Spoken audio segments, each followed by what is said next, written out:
This is a Talk2Jack podcast with UnkuJack, exploring topics on heart, mind, soul, and the human experience. Let's talk.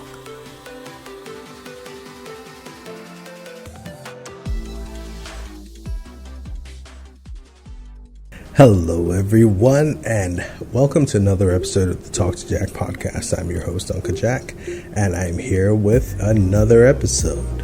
So let's get into it. I was thinking about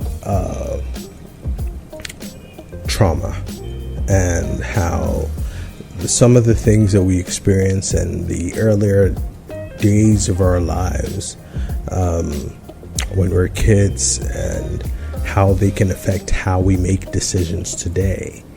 And not just childhood trauma, but even as adults, there are things that we've experienced as adults that affect how we perceive things today and how we make decisions today because of those things. And thinking about those things, I started to wonder, and I started to think back on my life. And I had a session with a close friend of mine who's a coach as well, a few years ago while we were on vacation together. And she took me through this exercise that had me dig really deep.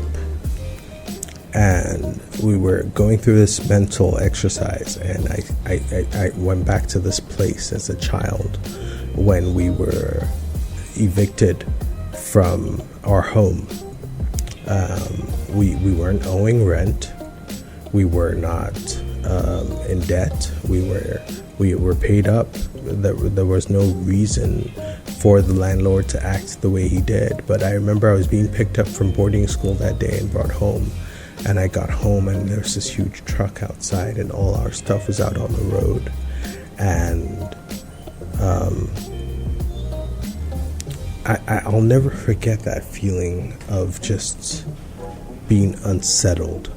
I'll never forget that feeling of just feeling like, what the heck is going on?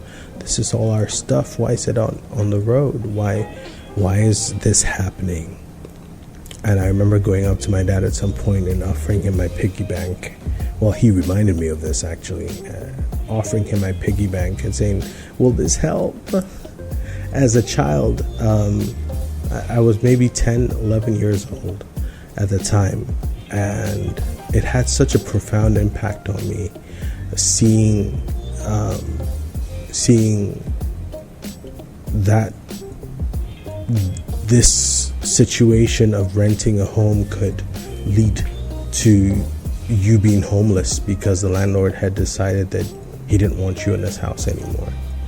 And it made so much sense in that moment. As she took me through this exercise, I started to realize how I had not thought about it for so many years, but how every decision I had made had been driving me towards trying to become a homeowner, trying to own my own home, trying to be able to have a place that I could call home, that I would not feel that sense of, at any moment somebody could step up and just throw you out on the street because you own the space that you're living in. I'd never thought about that moment until I went through this exercise and realized how a lot of decisions I had made were geared towards trying to create a situation where that would never be my reality again.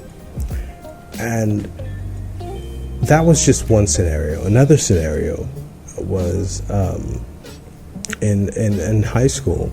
I was most often the young person in my classes. I've said this a lot in many stories that I've told. But I was younger, about 3, 4 years, 5 years, in some cases younger than most of the people I went to school with, who were my classmates. And it was fine for me academically. I was able to cope with most of the things that I found to be my reality. I was able to cope with the schoolwork and things like that just fine. But I struggled socially, and I wanted to do what everybody else was doing. I wanted to have a girlfriend like all my friends had a girlfriend. I wanted to mingle the way all my friends were mingling. I wanted to make out in the back, under the tree like my friends were doing. But I was younger than most of the people, and so they wouldn't associate with me in that way. And I remember that created such an impact on me that for years after that, I struggled to see myself as attractive to people. I struggled to see myself as valid to people because I was rejected so much that I thought that the problem was me. I never associated it with my age or the fact that I wasn't at the same level age-wise or socially as most of the other people that I was around or I was with. Fast forward even a few years and going to college and graduating and being good at what I was doing, coming aces in class and being a major contributor in most of the classes and getting out of that and having a job as a media director, and still thinking that I wasn't good enough because I had a boss at the time who would constantly point out everything I did wrong, no matter how much effort I put in, no matter how much attention to detail I tried to put in, no matter how many hours I put in. I was working 16 to 18 hours a day, trying to produce content, trying to put out information, trying to get everything perfect.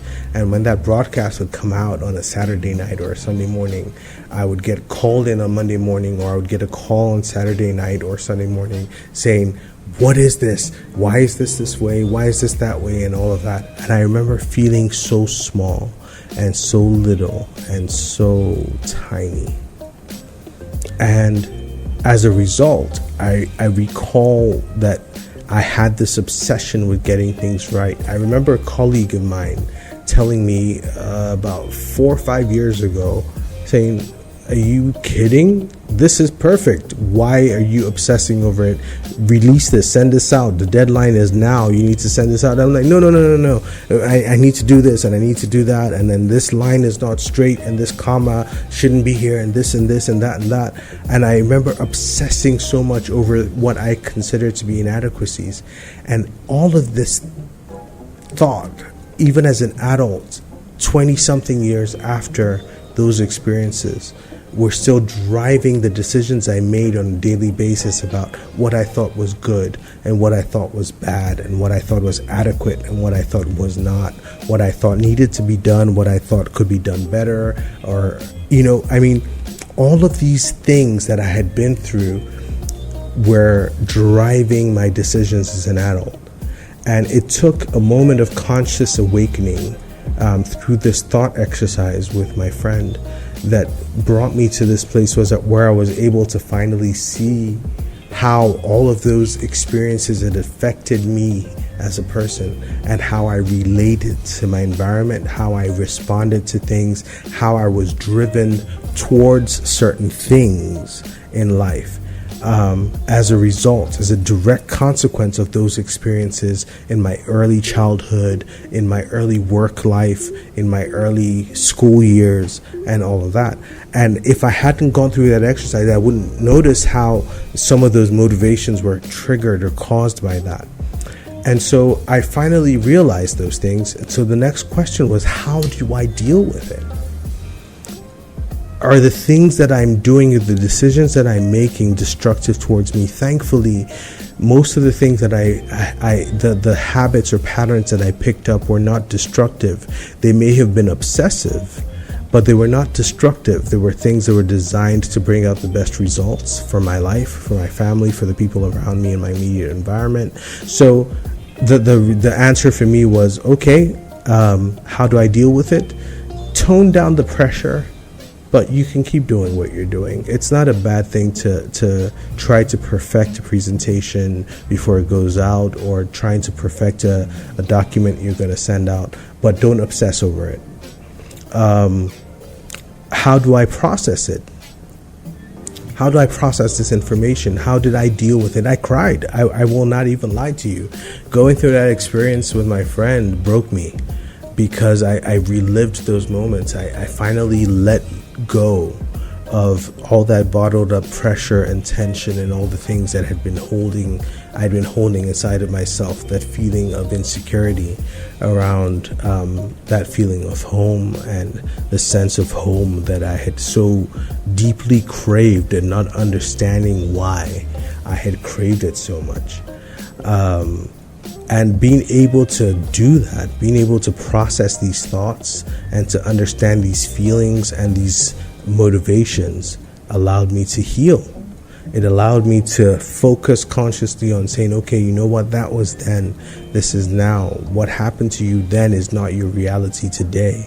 And being able to accept that and being able to understand that allowed me to start to make healthier choices that were not born out of desperation or fear or obsession.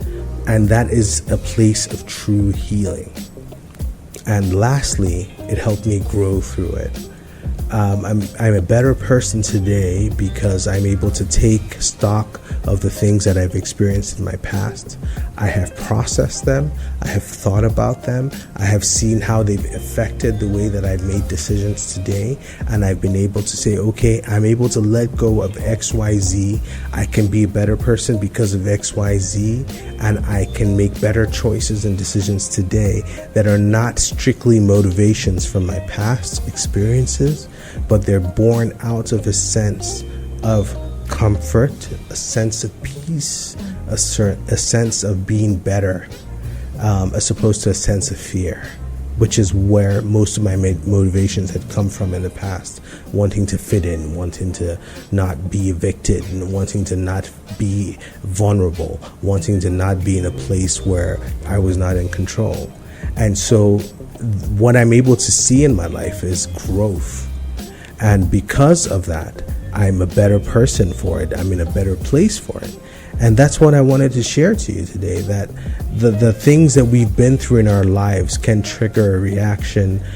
They can affect the way we approach situations in the future. And they will. It's part of our story. It's part of our experiences. But it doesn't necessarily mean that it should dictate how we do everything that we do and how we respond to everything that we respond to. That we can take those things that we went through are things that we are supposed to grow through. We're supposed to learn from. We're supposed to process that information. And if we take stock today of where we're coming from, we should be able to say, okay, this happened to me, but this does not define me. This I went through, but this is not my identity. And we can make decisions that are more in line with who we are today, that are more in line with where we want to be in the future. And it will come from a healthier, more vibrant, more productive, more beneficial place. So that's what I wanted to share with you today, that our past traumas do not have to dictate who we are today. They don't have to dictate who we will be tomorrow. They don't have to dictate all the choices that we make. But we can learn lessons from them, and we can process them. We can heal from those traumas, and we can make decisions that are more productive, more enlightening, and beneficial to our lives today and going forward.